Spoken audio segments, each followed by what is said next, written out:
जैसा जीवन है उससे अन्यथा की जरा भी आकांक्षा नहीं है। जैसा जीवन है वैसा ही जीवन है। तुम अन्यथा की आकांक्षा किए चले जाते हो। तुम्हारे पास 10 रुपए तो चाहते हैं 20 हो जाएं, 20 से तो चाहते हैं 40 हो जाएं। कुछ फर्क नहीं पड़ता, 40 होंगे, तुम चाहोगे 80 हो जाएं।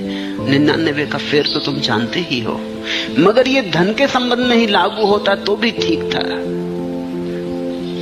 तुम्हारा चेहरा सुंदर नहीं सुंदर हो जाए, तुम्हारा चरित्र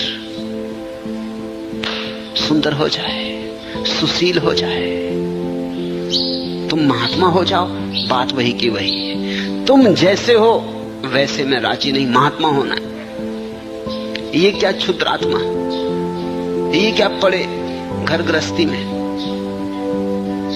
तुम्हें तो बुद्ध महावीर होना है, कुछ होना है, कुछ होके रहना है। जो तुम हो उसमें तुम राजी नहीं। और ख्याल रखना, जो तुम हो उसमें अगर राजी हो जाओ तो ही तुम बुद्ध होते हो, तो ही तुम महावीर होते हो। महात्मा कोई लक्ष्य नहीं है जिसे तुम पूरा कर लोगे। महात्मा का अर्थ है जो जैसा है वैसे में राजी हो गया। ऐसी परम तृप्ति कि अब इससे अन्यथा कुछ भी नहीं होना। जो उसने बनाया, जैसा उसने बनाया, जो वो दिखा दे देख लेंगे, जो वो करा दे कर लेंगे, जब उठा ले उठ जाएंगे, जब तक रखे रहे रहेंगे, जैसा खेल खिला दे खेलेंगे।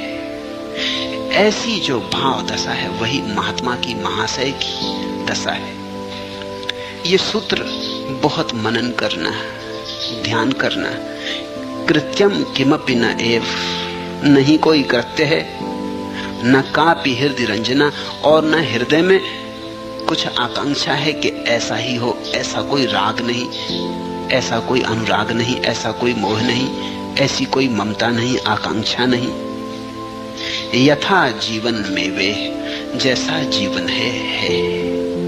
बस ऐसे ही जीवन से मैं राजी हूं। इस राजीपन का नाम योग। जीवन मुक्तस्य योगिना, और ऐसा व्यक्ति ही जीवन के सारे जाल से मुक्त हो जाता है। इस एक सूत्र से सारा जीवन रूपांतरित हो सकता है। इस एक सूत्र में सब समाया है, सब वेदों का सार, सब कुरानों का सार। इस एक छोटे से सूत्र में सारी प्रार्थनाएं, सारी साधनाएं, सारी अर्चनाएं समाहित हैं।